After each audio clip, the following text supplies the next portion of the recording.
In today's video, I'm going to teach you how to slightly blur your background in Google Meet.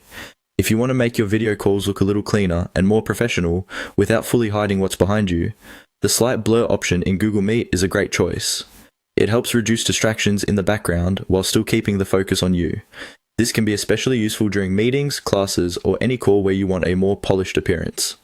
To begin, look at the controls near the bottom of your Google Meet window. You'll find the camera icon there. Next to that camera icon, click on the small arrow beside it.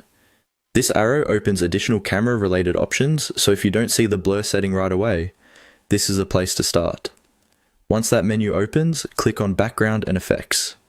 This section gives you access to visual options for your camera, including background styling tools. It's where Google Meet lets you customize how your video appears to other people in the call. After you open Background and Effects, scroll down through the available options.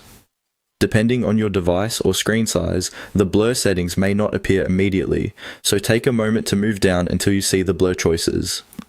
Google Meet usually offers different background effects, including both slight blur and stronger blur, so it's important to choose the right one for the result you want.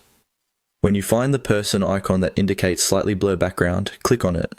This applies a light blur behind you while keeping your face and body more clearly visible. It's a subtle effect, which makes it ideal if you want privacy without making the background look too artificial. After selecting it, your background should update automatically. If your device takes a moment to process the effect, give it a second. Once it's active, you can continue with your meeting as normal. If you ever want to change it back, you can return to the same background and effects menu and choose a different option.